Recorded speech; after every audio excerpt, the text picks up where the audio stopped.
ശരണ്യ, ശ്രീതു, അൻസിബ, മുടിയൻ, യമുന, ശ്രീരേഖ ഇവരൊക്കെ എന്തിനാ big boss ഹൗസിലേക്ക് വന്നിരിക്കുന്നത്? സുഖവാസത്തിനാണോ?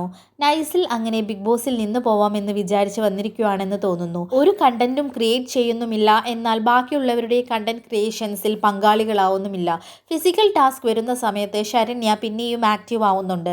മുടിയന്റെ തുടക്കത്തിലെ ജാസ്മിനുമായുള്ള ഷോ കണ്ടപ്പോൾ മുടിയൻ തകർക്കുമെന്ന് വിചാരിച്ചു. പക്ഷെ ഒരു കാര്യവും ഉണ്ടായില്ല. വഴക്ക് മാത്രമല്ലല്ലോ ബിഗ് ബോസ് ഹൗസ്. മുടിയൻ നല്ലൊരു ഡാൻസർ അല്ലേ? ഡാൻസിന്റെ നല്ല നല്ല സ്റ്റെപ്സ് ഒക്കെ മുടിയന് പ്രേക്ഷകർക്ക് കണ്ടന്റ് ആയിട്ട് കൊടുക്കാമല്ലോ. ബിഗ് ബോസ് എന്തെങ്കിലും ടാസ്ക് കൊടുത്താൽ അത് ചെയ്തിട്ട് പോവുക എന്നതാണ് ഇവരുടെ നയം. അല്ലാതെ അവരുടേതായുള്ള ഒരു ക്രിയേറ്റിവിറ്റിയും അവർ ബിഗ് ബോസ് ഹൗസിൽ കാണിക്കുന്നില്ല. ശ്രീരേഖയാണെങ്കിൽ എല്ലാവരും എന്തിൻ്റെ പിന്നാലെയാണോ, എന്നാൽ ഞാനും അതിൻ്റെ പിറകെ എന്നൊരു മട്ടാണ്. ഇപ്പോൾ എല്ലാവരും ജിൻഡോയുടെ പിറകെയാണ്, എന്നാൽ ഞാനും ജിൻഡോയുടെ പിറകെ പോകാം എന്നൊരു അവസ്ഥയാണ് ശ്രീരേഖയ്ക്ക്. ഒരു നിലപാടില്ലാത്ത പോലെ തോന്നി.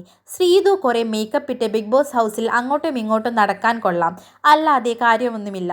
അർജുനുമായി പെയർ ചെയ്യാൻ വീട്ടിലുള്ളവരും പ്രേക്ഷകരും നോക്കി, അതും നടന്നില്ല. പിന്നെ യമുനയും അൻസിബയും, അവർക്കൊന്നിനും വയ്യ. ഒരു ഫിലിം കാണാൻ വന്ന ലാഘവത്തോടെയാണ് അവരുടെ ഇരിപ്പ്. നല്ല രണ്ട് കണ്ടസ്റ്റൻസ് ആയിരുന്നു സിജോയും റോക്കിയും. അവർ അങ്ങനെയും പോയി.